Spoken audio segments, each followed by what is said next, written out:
Lukas. Udah ya, Lukas 4 ayat 1 sampai 13.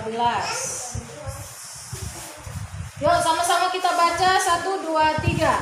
Yesus yang penuh dengan Roh Kudus kembali dari Sungai Yordan, lalu dibawa oleh Roh Kudus ke padang gurun. Di situ ia tinggal 40 hari lamanya dan dicobai iblis. Selama di situ ia tidak makan apa-apa dan sesudah waktu itu ia lapar. Lalu berkatalah iblis kepadanya, "Jika engkau anak Allah, suruhlah batu ini menjadi roti." Jawab Yesus kepadanya, "Ada tertulis, manusia hidup bukan dari roti saja." Kemudian ia membawa Yesus ke suatu tempat yang tinggi, dan dalam sekejap mata ia memperlihatkan kepadanya semua kerajaan dunia. Kata iblis kepadanya, "Segala kuasa itu serta kemuliaannya akan kuberikan kepadamu, sebab semuanya itu telah diserahkan kepadaku, dan aku memberikannya kepada siapa saja yang kukehendaki.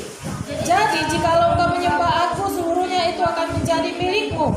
Tetapi Yesus berkata kepadanya, "Ada tertulis, engkau harus menyembah Tuhan Allahmu, dan hanya kepada Dia sajalah engkau berbakti." Kemudian ia membawa Yesus ke Yerusalem dan menempatkan Dia di hubungan bait Allah, lalu berkata kepadanya, "Jika engkau anak Allah, jatuhkanlah dirimu dari sini ke bawah, sebab ada tertulis mengenai engkau, Ia akan memerintahkan malaikat-malaikatnya untuk melindungi engkau, dan mereka akan menatang engkau di atas tangannya supaya kakimu jangan terantuk kepada batu." Yesus menjawabnya katanya, "Ada firman, jangan engkau mencobai Tuhan Allahmu." Sesudah iblis mengakhiri semua pencobaan itu, ia mundur daripadanya dan menunggu waktu yang baik. Lipat tangan semua, bagus duduknya.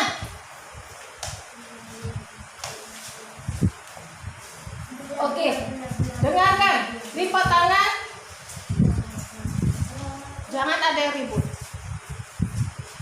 Nah, firman Tuhan hari ini berkata tentang pencobaan di padang gurun. Nah, ini yang dihadapi orang Kristen, ya. Kenapa Yesus bisa menang dari pencobaan di padang gurun ini? Karena sebelumnya dia berdoa dan berpuasa. Selama berapa hari tadi? 40 hari, 40 malam. Dia tidak makan.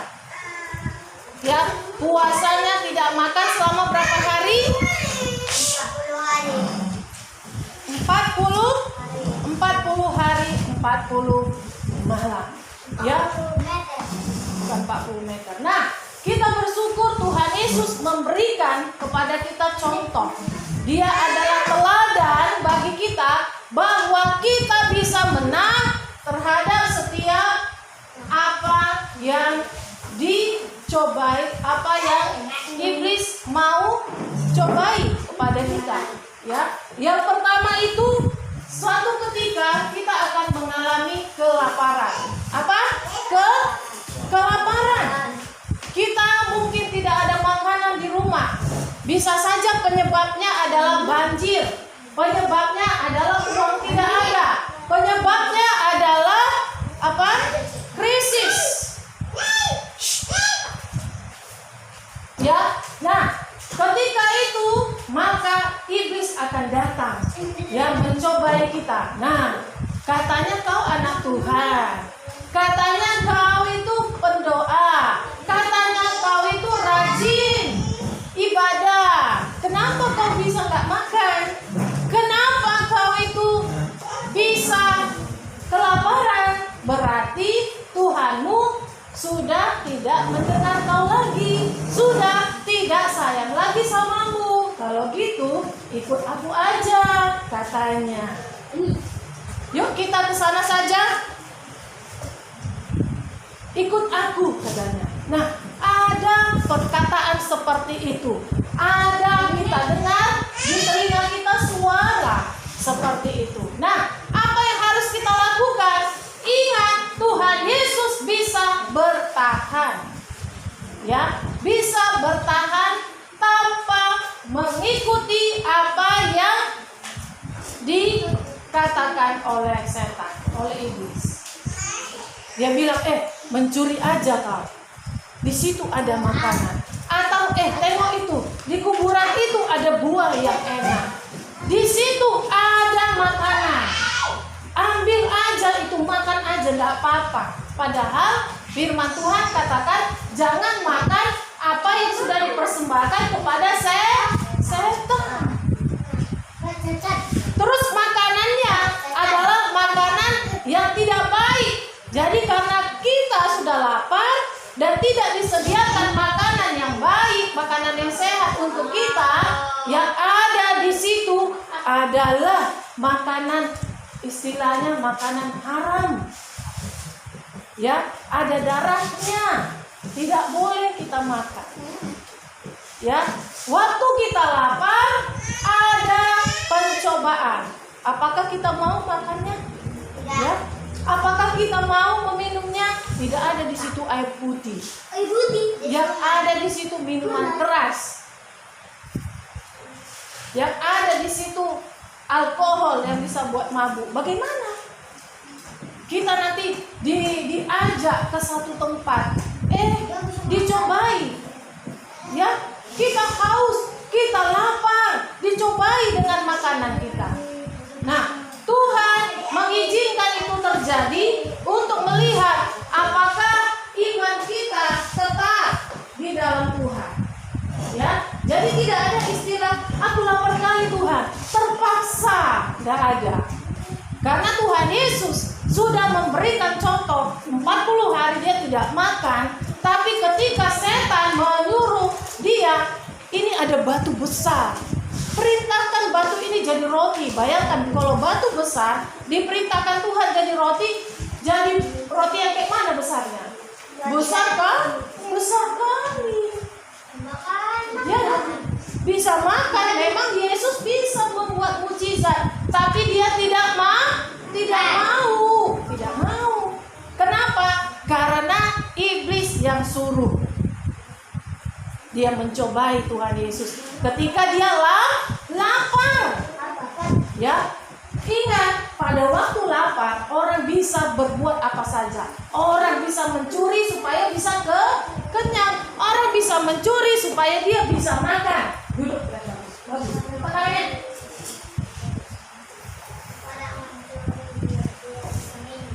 Iya. Banyak orang sekarang mencuri. Kenapa? Udah gak makan lagi anaknya, udah menjerit-jerit. Dia gak ada kerjaan. Satu-satunya cara handphone orang diambil dari jalan. Makanya kalian kalau pegang handphone jangan sembarangan bertiktok kalian di jalan, di kereta. Ada orang-orang yang ngintip. Kenapa? Perut lapar. Perut lapar. Kalau perut sudah lapar, cacingnya sudah minta makan, akan mati. Pasti dia akan cari mangsa, siapa yang bisa dirampok. Yang kedua, ketika kita seperti firman Tuhan minggu lalu, ya, dikatakan di situ setan itu mempunyai kekayaan di mana? Di dunia ini. Seperti firman Tuhan minggu lalu, orang tua yang ingin kaya raya, dia datang kepada siapa? Setan. Nah, setan tidak mau memberikan dengan gratis, tapi dia katakan tukaran.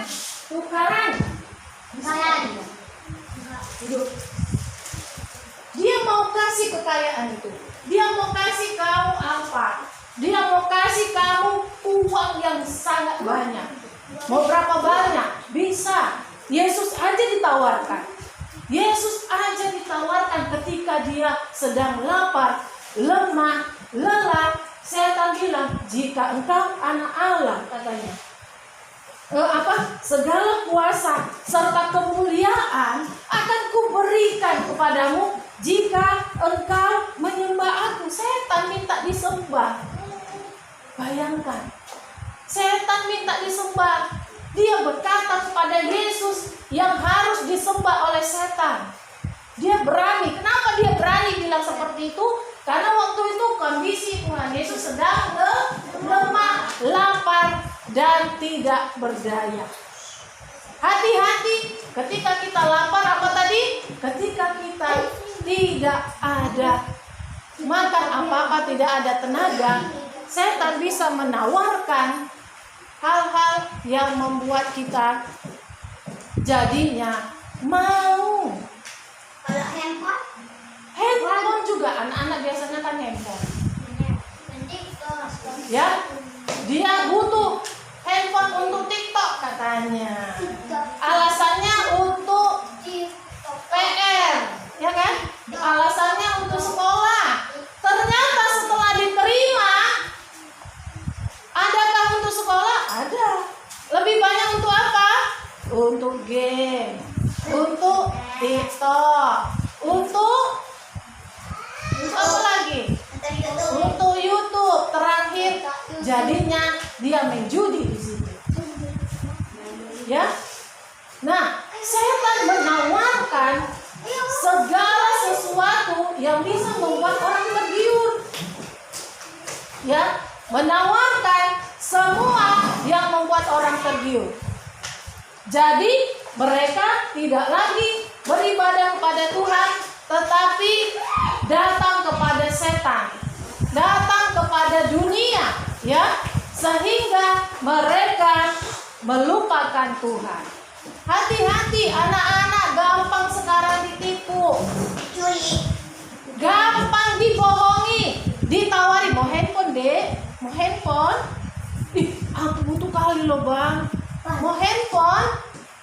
Ayo ikut abang yuk. Ikut abang yuk ke sana. Ngapain bang? Ayo ada permainan. Kalau kau berhasil menang, kau dapat handphone ini. Canggih loh deh handphone ini. Ditawarkan. Jadi kita jangan fokus kepada handphone atau jangan fokus kepada diri kita.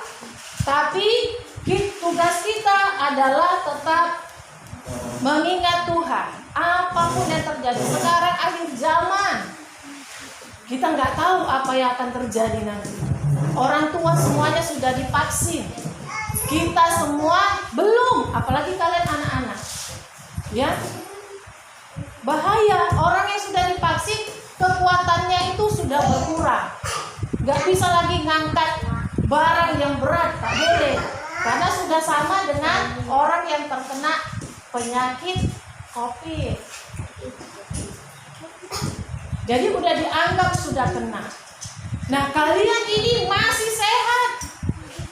Masih sehat. Jadi kalian harus kuat di dalam Tuhan. Generasi-generasi kami.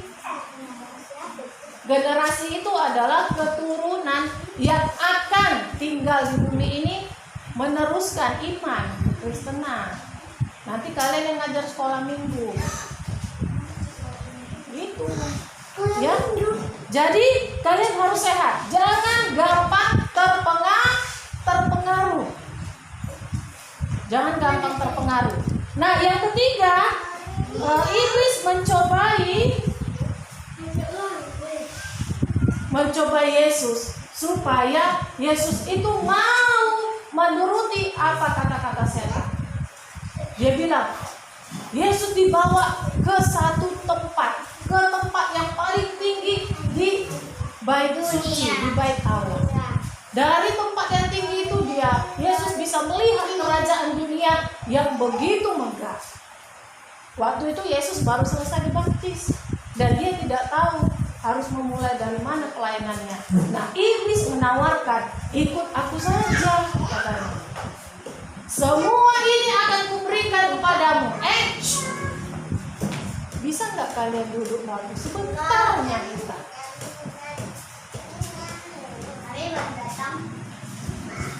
Ya, nah, dia bilang sama Tuhan, kalau nanti kau terjun, nanti ada malaikat yang akan menatangmu, yang akan menopang kakimu. Ya, nah, Yesus melihat jahat sekali setan ini. Setan mau mempermalukan Yesus.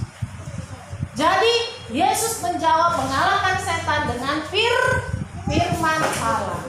Ya, dengan firman Allah. Nah, Kalian yang sudah baca, kalian yang sudah bisa membaca Alkitab, yang sudah bisa membaca, bacalah Alkitab. Tidak boleh tidak baca Alkitab.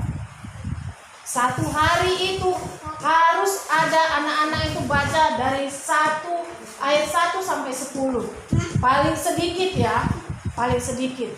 Sekarang, karena kalau tidak, kalian akan tidak mengenal Tuhan. Ini Alkitab sudah jarang orang pakai. Yang sekarang dipakai di mana? Di handphone, di Android dengan aplikasi. Nah, bisa saja yang di Androidmu, kalau kamu punya Alkitab di Android, bisa saja hilang. Sama seperti WA, Facebook, Instagram, Telegram yang pernah error. Satu kali itu bisa terjadi, ya, di dalam kerohanian kita. Nggak ada Alkitab lagi di handphone. Wah, bagaimana?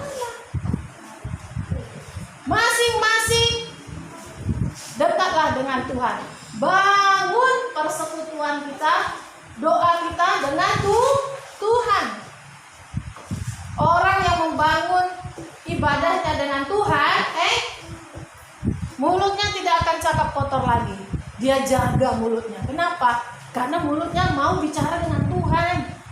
Dia jaga pikirannya. Karena kalau pikirannya ini jahat, dia tidak bisa jumpa dengan Tuhan, tapi jadi sama dengan setan.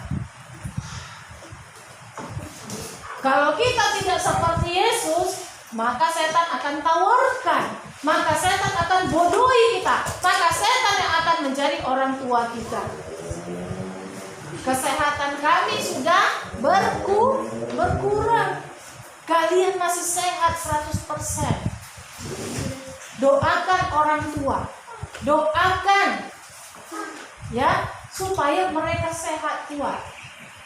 Supaya tetap bisa bersama dengan kalian sampai kalian bisa mandiri.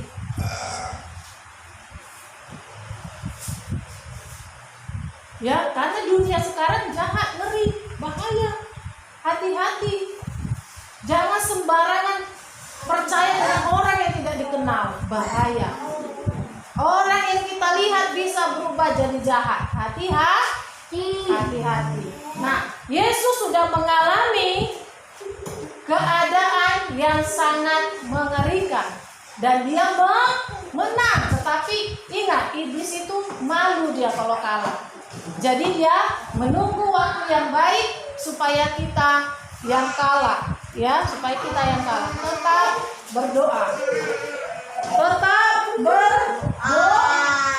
Baca Alkitab ya. Minggu depan tante tanya ya, udah dibaca apa enggak? Satu hari 1 sampai 10 ayatnya. Hati-hati loh kalian. Kapan lagi kalian ini bisa mengenal Tuhan? Teman-teman kalian yang di sana aja ngaji mereka loh. Masa kalian ini kalah dengan mereka? Aduh. Ya, jangan sampai jadinya tidak percaya Tuhan atau ateis. Baca Alkitab, ikut PA. Ikut PA. Isi itu otak, pikiran dengan firman Tuhan. Jangan sampai menjauh dari Tuhan. Amin. Tuhan Yesus memberkati.